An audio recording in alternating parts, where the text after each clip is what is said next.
untuk membaca kitab suci umat beragama lain atau doa-doa beragama lain, maka itu bentuk pengkhianatan terhadap surat Al-Kafirun. Lakum dinukum waliyadin. Allah sudah firmankan di situ berulang kali, la a'budu ma ta'budun. Aku tidak menyembah apa yang kalian sembah. Wala antum abiduna ma a'bud, dan kalian tidak menjadi penyembah apa yang aku sembah. Rasul dulu pernah diajak kerjasama dalam masalah ibadah. Apakah Rasul mau? Tidak mau. Jadi dalam masalah ibadah, toleransi kita itu adalah membiarkan. Toleransi kita itu adalah tidak mengganggu. Toleransi kita itu adalah tidak merusak. Toleransi kita itu adalah tidak mencampuri. Maka atas apa yang kita lihat dan yang kita saksikan, sebagaimana yang disampaikan oleh penanya, itu bukan toleransi, tapi itu kolaborasi. Jadi di dalam agama kita itu yang diajarkan toleransi, bukan kolaborasi. Dan di dalam hal kepada umat beragama lain, apalagi ini yang menjadi simbol dari agama lain, maka kita perlu menunjukkan sikap al-wala wal bara'.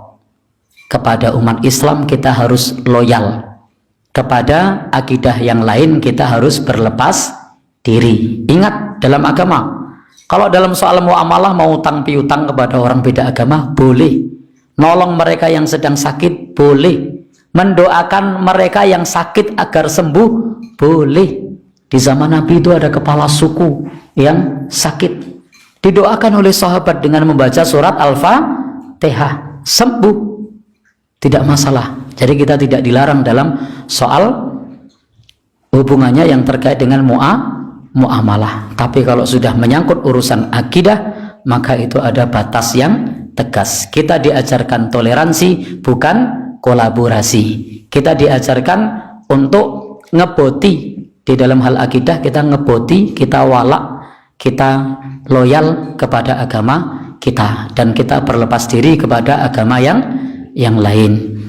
Jangan sampai kita kemudian justru mengelu-elukan tokoh umat beragama lain, sementara kepada yang seakidah, kepada yang se-Islam itu justru malah dianggap seolah-olah sebagai musuh.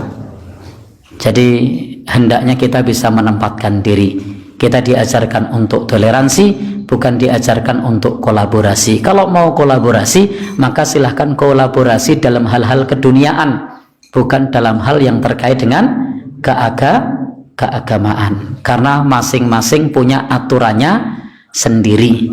Kalau anak muda sekarang bilangnya beda server. Nah, jadi punya aturan sendiri. Wallahu a'lam bishawab. Jadi kesimpulannya, mencium paus boleh apa tidak? Ya, kalau paus yang di pantai itu boleh, tapi itu bahaya bagi diri kita. Kalau kena durinya, kalau kegigit, tapi itu sebatas bahaya badan.